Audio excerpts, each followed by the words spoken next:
What's going on, guys? Jordan for Flyers here, and I am bringing you episode number 45 of our Pokemon Diamond Randomizer Nuzlocke. Also episode 1 of our post-game of Pokemon Diamond Randomizer variety stuff. This is going fantastically. In the previous episode, you guys witnessed our grand success in the Pokemon League, and we officially retired our squad, and we are now here with a brand new squad of 6, which I am so pumped about. As well, for this episode, we are joined once again by the almighty, great, powerful, heroic Super Baby Mario. What? I'm sorry, I can't hear anymore. His intro's too fucking loud. You're welcome, damn it. So, without further ado, I am super excited. We are hopping right into our new team recap. Let's do this. I'm not sure it counts as a recap if it's a new team. New team introduction. That works. Oh my god, it's a Kingdra. I never would have seen this coming. I'm so excited, yay! You guys know that the new leader of our squad is, of course, Calypso the Kingdra. I have been looking forward to using this thing for a very long time. Kingdra is holding the Splash Plate, Hasty Nature with Sniper, and Surf, Agility, Dragon Pulse, and Hydro Pump.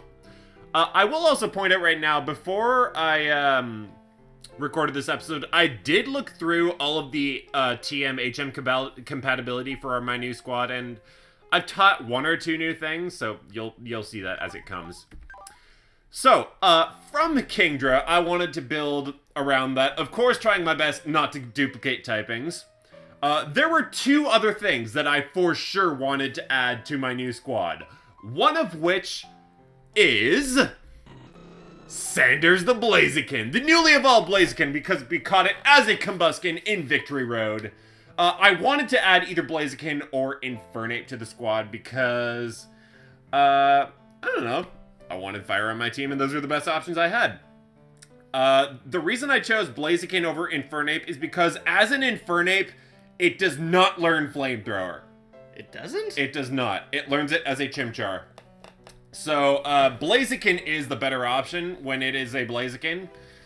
And Infernape is an Infernape. Because Blaziken has Blaze Kick, and it is, I believe, more of a physical attacker. Oh, yeah. So, Blaziken is holding the Flame Plate. Adamant Nature! Maybe that's why it's more of a physical attacker. Dude! That probably has something to do with it. Probably. As well as Blaze, and Bulk Up, Sacred Fire, Fire Punch, and Sky Uppercut. And the other thing that I for sure wanted to add to my squad is something that I am very proud of. Nope, not that button. We have got Cold Stare, the Articuno. Scrapping my whole rule of not using legendaries because I don't care at this point because I've beaten the Nuzlocke already. You already used Darkrai, though. I know, because I was excited about that too.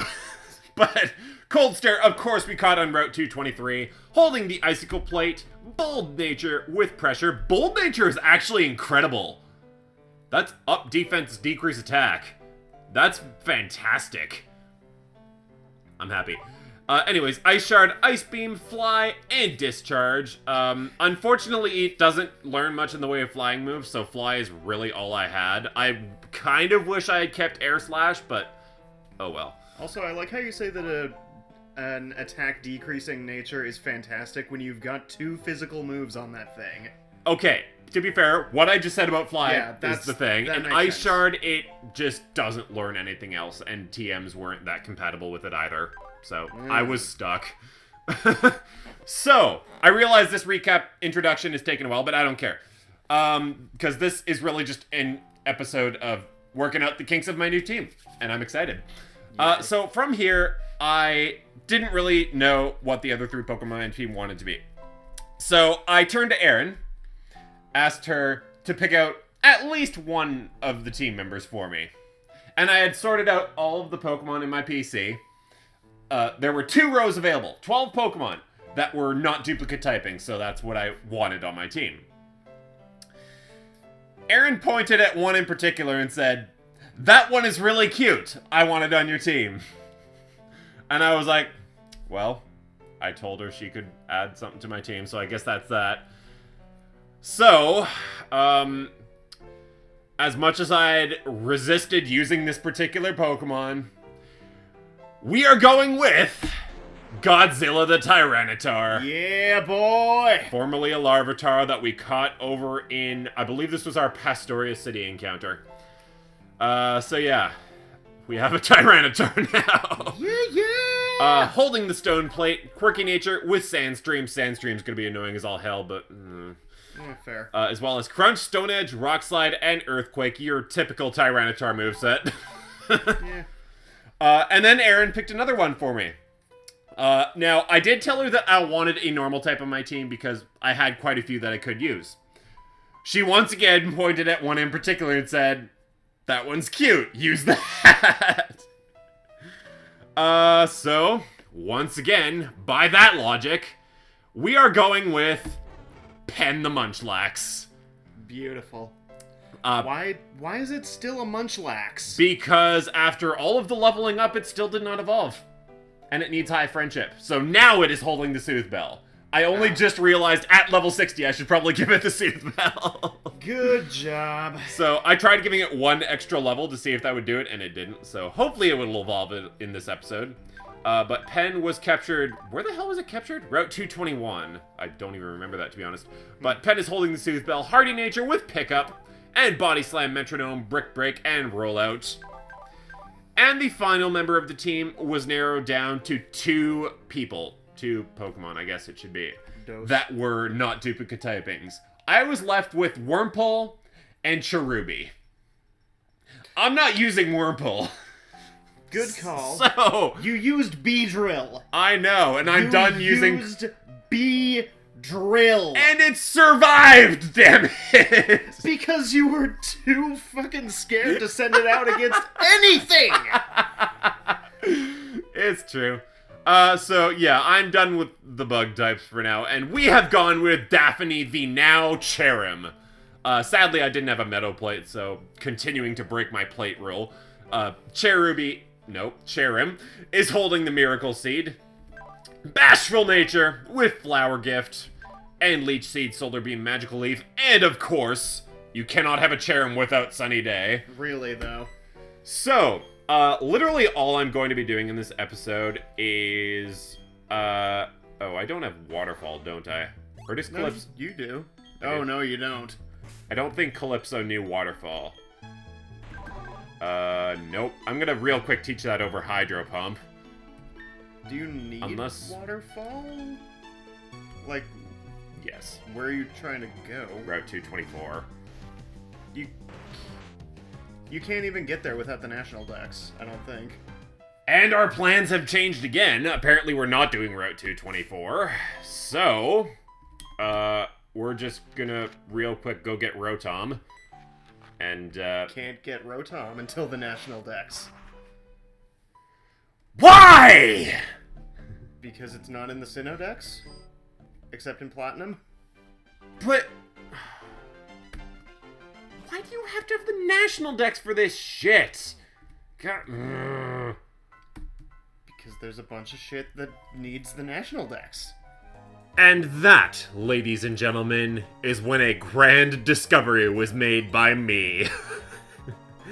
This is me recording, I think, 2 days later. Nick is not here. But, you know, I've been playing Pokemon Diamond for...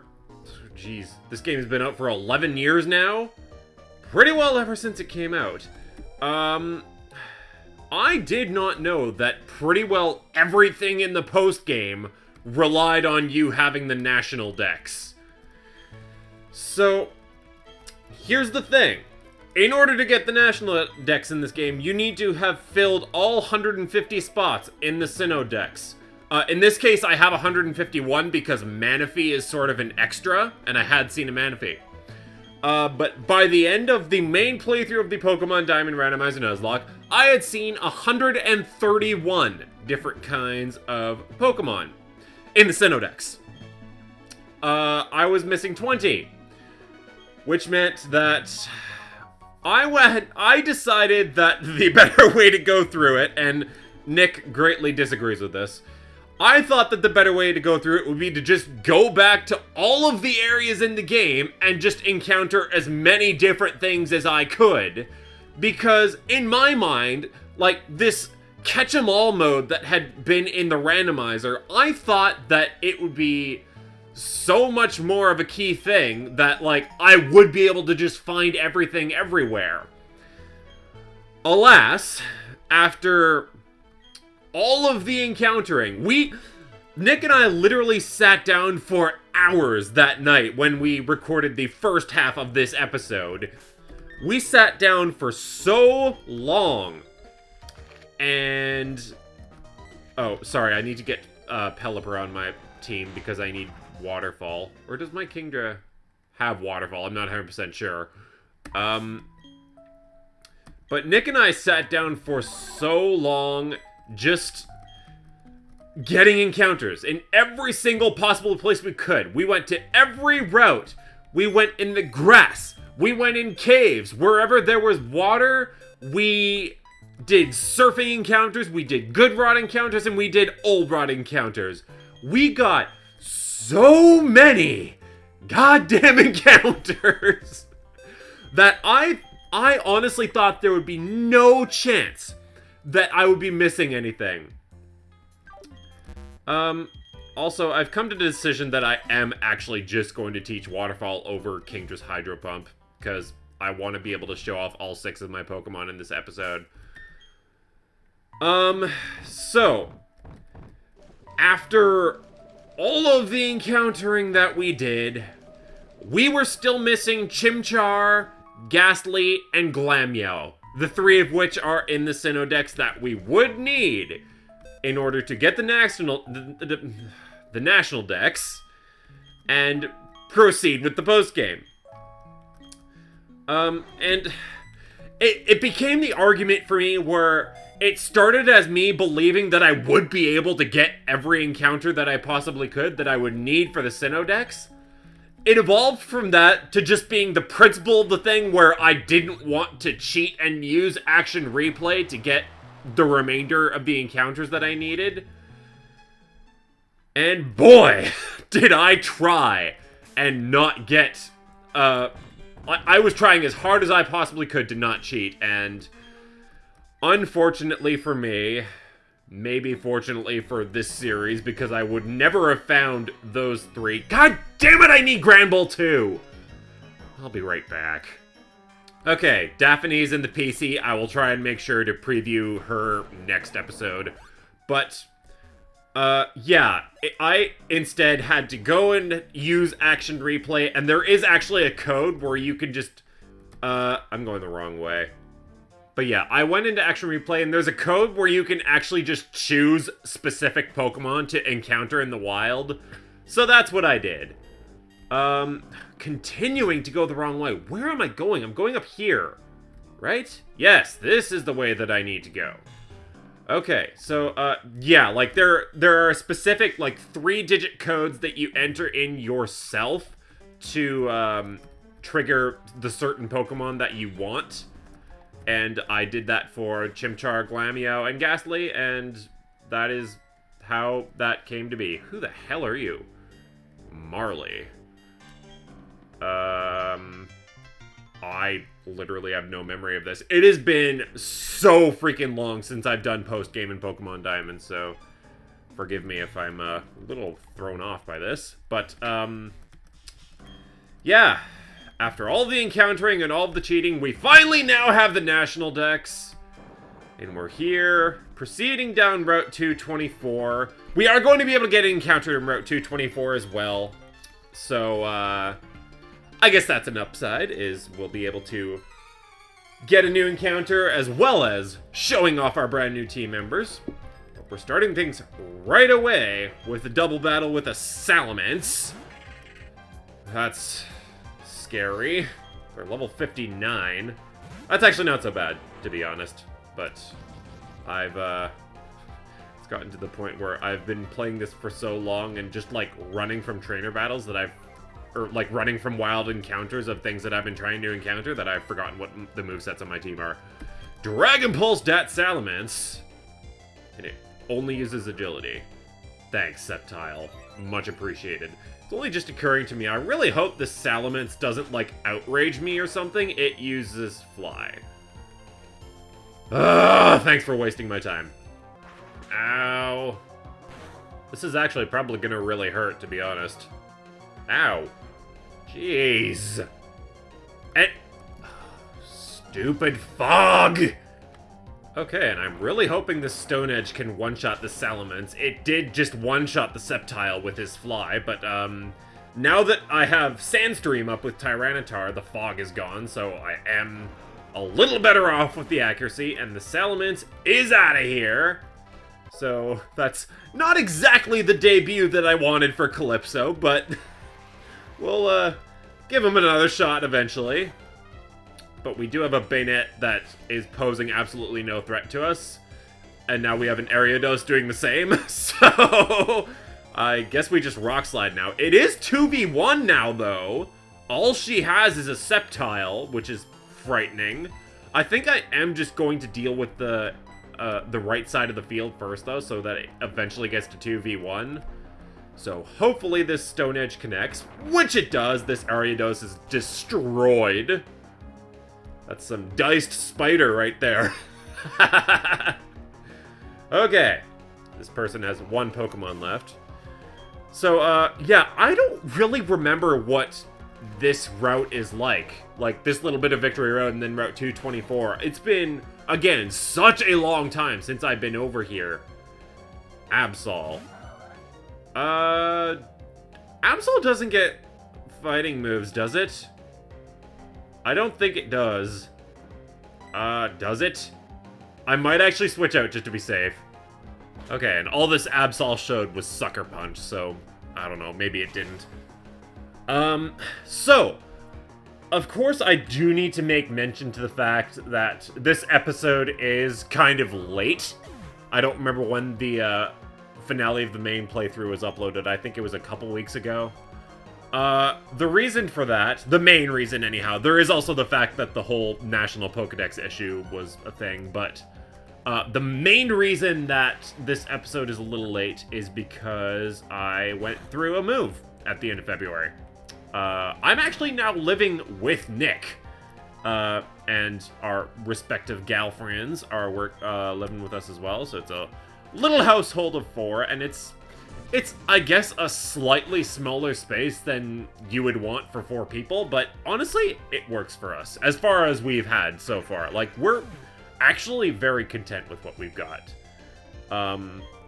But yeah, I did make sure to record the last 2 episodes of the main playthrough and have them uploaded before I went through the major parts of our move, so that at least that would be on time for you guys, so you're welcome!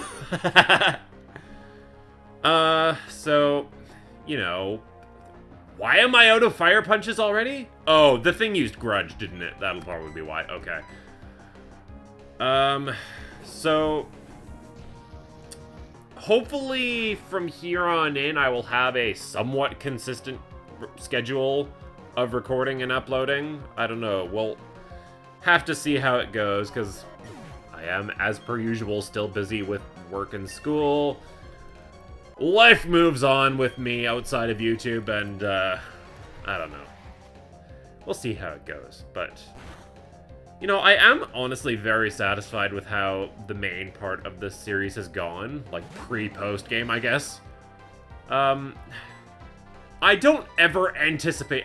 I have to reiterate this again, but I don't ever anticipate that I'm gonna ever be a big name of any kind on YouTube, and even the fact that I get anyone supporting me on any of my videos is, like, the biggest deal for me. Where, like, if I have one person following any of my videos and, like, I don't know, even just leaving one comment somewhere or liking, whatever, it's not the point where I'm asking for that, because YouTube's not my life, but I do still greatly appreciate it. So, to those of you who have seen Oh, I can't surf with this lady. Okay. I didn't realize that, to be honest. But for those of you who did see, I guess, at least some of the main playthrough of the Pokemon Diamond Randomizer Nuzlocke, I do greatly appreciate it. You guys do need to know that for sure, that I appreciate it with the deepest of sincerity. Also, I apologize if this episode is a little longer than usual because of our very unorganized beginning half of this episode, or beginning 10 minutes or so. I don't know. I guess maybe this is what we're asking for because it's been a couple of weeks since I've uploaded, so I don't know. I think we're okay.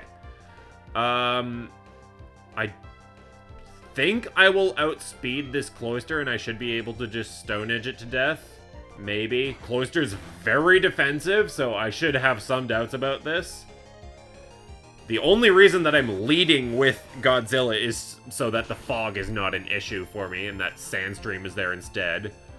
I honestly prefer getting chip damage on myself than losing accuracy. I'm here missing moves anyways, so whatever. Ow. This is the debut of Coldstare the Articuno, and it just got hydro pumped by a Gorbis 2 levels above it. What in the hell? Holy jeez! That wasn't called for!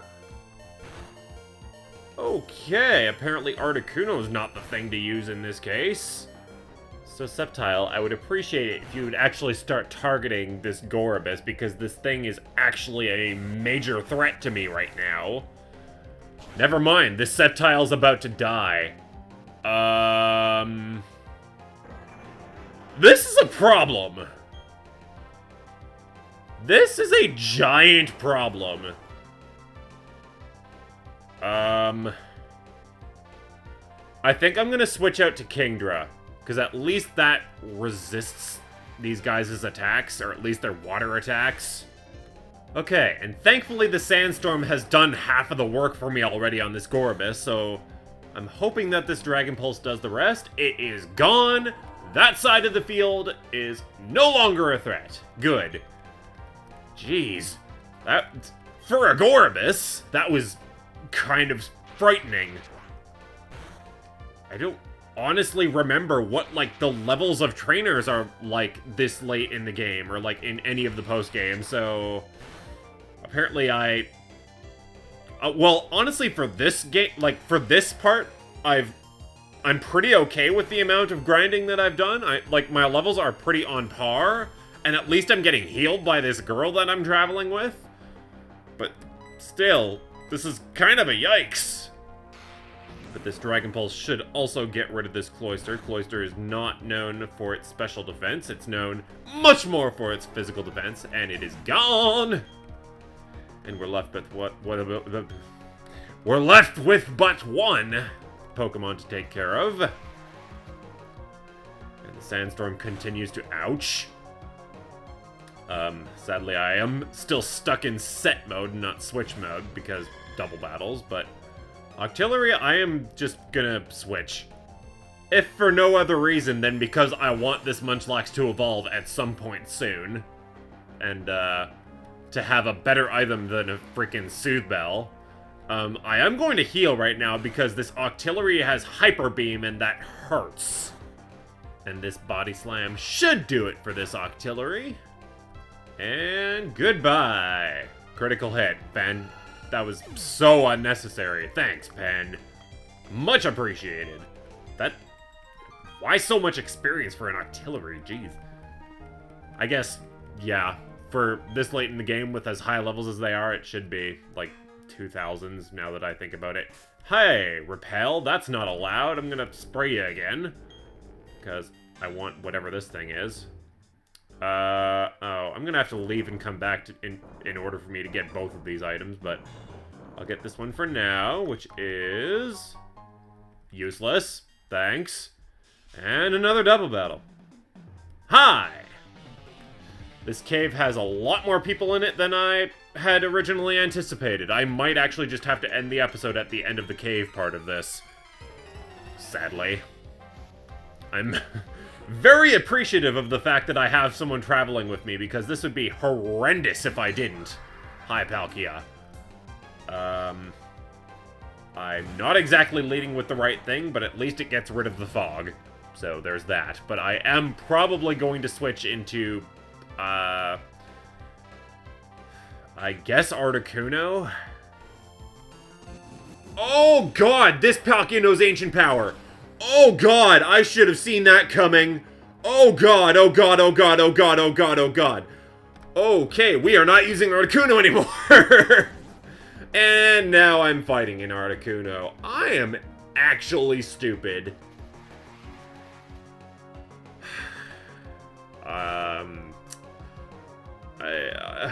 I guess we use Kingdra now, right? I don't know what else I could use that would be plausible in this case. Wow, I think I've just royally fucked myself. Would Pen be able to take hits from these guys? I guess Pen is fairly bulky on the special defense side.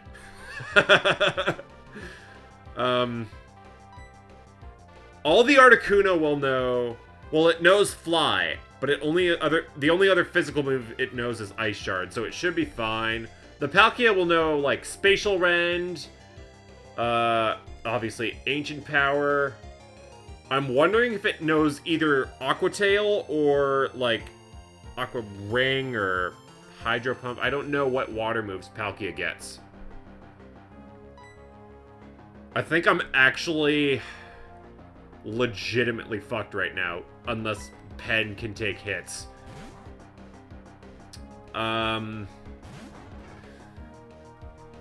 Wow, this was a gigantic mistake by me. This Sceptile is useless! All this thing has done is slam and agility. How do you not know something like Leaf Blade by now? And there's the Ancient Power. Okay, if this is against me, I should be able to eat that pretty well. Kind of well.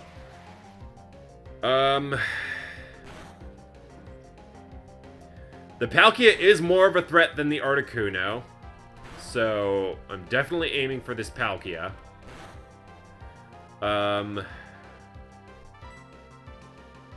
Do I try Metronome? No, I don't think I do. I think I just gotta Body Slam and hope for the best.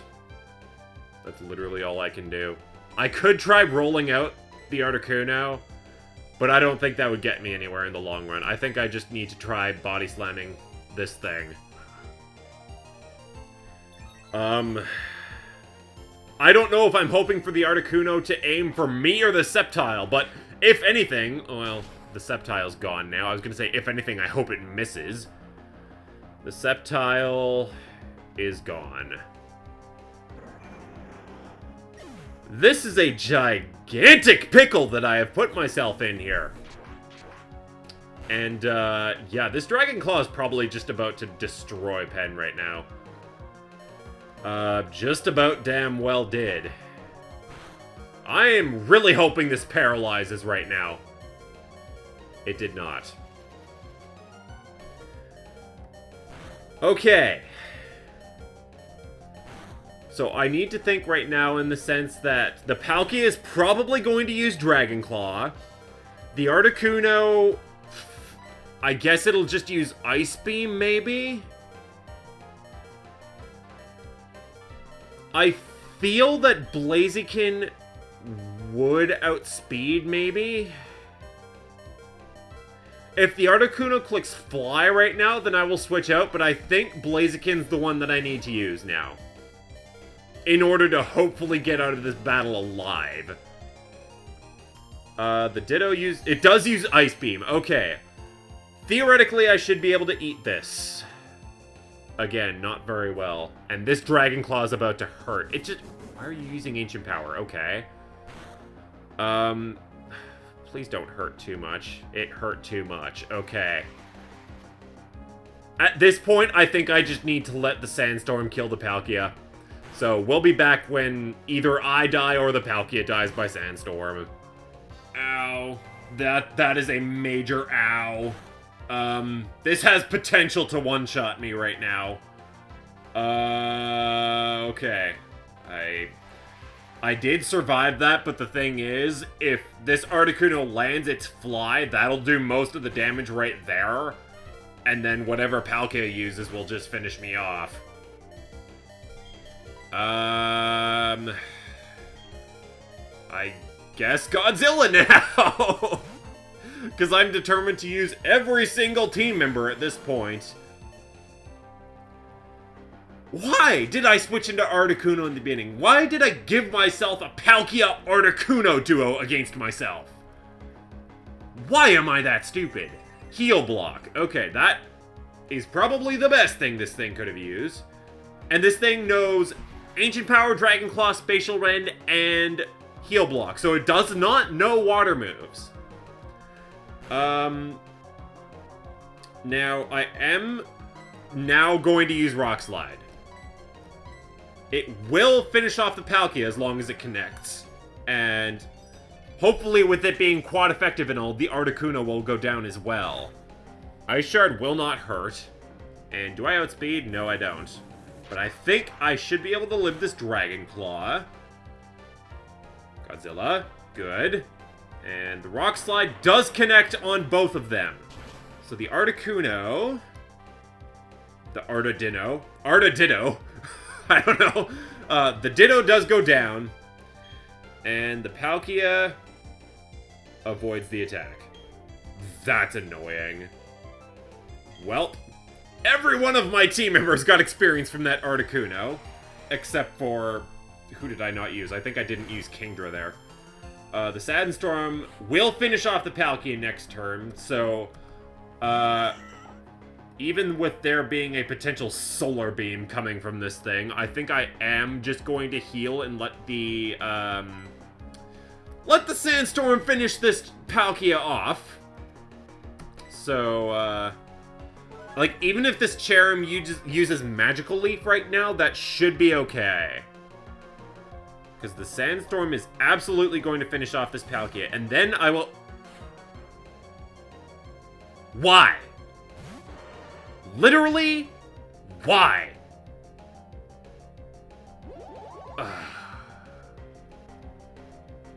What do I do now? There's not a chance that I'm staying in right now. And now that I know that Machamp can just one-shot members of my team with freaking Wake Up Slap, as it did with my Magmortar last episode, what do I do? Do I actually just use Calypso, my only thing that has any kind of health right now?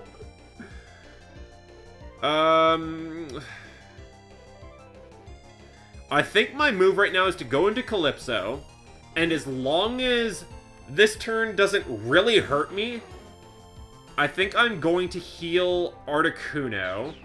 There's a Solar Beam, by the way.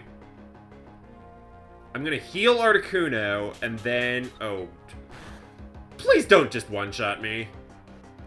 Thank you. A crit will kill from that range, though, so... That's not overly making me happy right now. And there's a Solar Beam coming my way. So... I continue to be in a pickle. I think I honestly just need to keep healing. Because I'm not going to live a duo of Wake Up Slap and Solar Beam. Especially if one of those crits. Again, we'll be back when something interesting happens, like me dying, which is probably going to happen. Okay, I'm going to try using a Surf because this Machamp missed its dynamic punch. I know the Cherrim is gonna surprisingly not eat that up as well as I thought it would. I'm really hoping that this Machamp just goes down right now, though. It does not. Okay. This is not going to be a threat to me at all. The Solar Beam didn't really do that much to me either, so I didn't really have too much reason to be afraid of that. This is probably gonna kill me. This is actually probably gonna kill me. Yep. The sandstorm's gonna finish me off. 100%.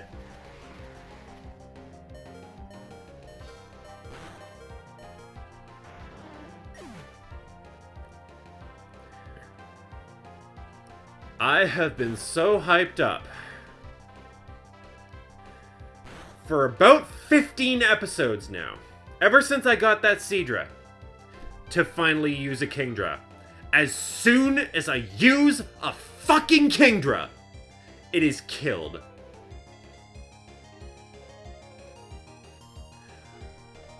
The amount of salt that is in my veins right now is unmeasurable. I have to heal right now. This battle has been utter hell. And it's not even because I don't have enough levels on these guys, because I'm honestly on par with them. Maybe slightly under-leveled, but only by like a level or two. Just the fact that I've had to face Articuno, Palkia, Machamp in this one freaking battle on a 2v1 at that. This is such horse shit.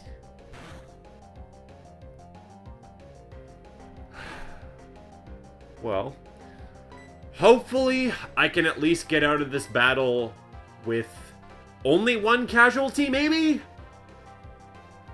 I think I'm just gonna Ice Beam the Machamp and get that side of the field out now. Because that side has the Machamp, it has the Palkia that's about to die, which I can just Ice Shard that. I don't know if that's the side of the field that has 2 or 3 Pokemon left, though. Or 2 or 3 Pokemon in general, so I don't know if this guy has 1 Pokemon left or 2. And then there's the stupid fucking Sandstorm. Which, honestly, I thought at the beginning of this battle the Sandstorm was actually coming in clutch with how much it damaged the freaking Palkia. But the Sandstorm, in the end, was the killing blow to my Kingdra, so I'm just that much saltier. But the Palkia is going to go down to this Ice Shard. That right there is why I kept Ice Shard on Articuno, for instances like this. Okay. I think that this is the side of the field with 3 Pokemon, so I think there's 1 left, because I'm just basing that on the fact that this Cherrim has such a high freaking level. Let's see, I haven't paid close attention to that information. It does have 1 more, and it's a Gyarados. If this Gyarados actually has, like, Aqua Tail right now or something horrendous and it kills me, I know I have Discharge, so at this point it's a question of whether or not I outspeed it. And I do. Okay, so the Gyarados should 100% be gone right now. Am I right? The Cherrim is not, sadly. The Cherrim is actually hanging in there pretty well, to be honest. That's actually making me slightly more excited about using Daphne. But that's an ouch. I do resist this, so if anything, this is a very, very slight ouch. What is this Gyarados going to have? Nothing much. Okay. So a Discharge at this point will just finish off both of these guys. I'm sorry that the commentary on this episode has gone to shit because I'm just so incredibly sad and awestruck of this battle right now. I thought that there was going to be significant progress made in this episode and that we were actually just going to get through all of Route 224. Alas, we didn't even make it to Route 224 because we're stuck in fucking Victory Road! Cold Stare does grow to level 61. And the Cherrim is just going to kill itself with Recoil. Fine. You do you, Cherrim. So that is going to take us out of this battle. And you better believe that we are ending the episode here because holy fuck am I sad. So, in the next episode, You're gonna see a new team member replace what I thought was gonna be our new leader, but who ended up being a one-and-done team member. Marley, your Sceptile is useless. Alright, well, next episode, we actually make it to Route 224, maybe. Thank you guys for watching! Let's have more fun next time. As I run into rocks.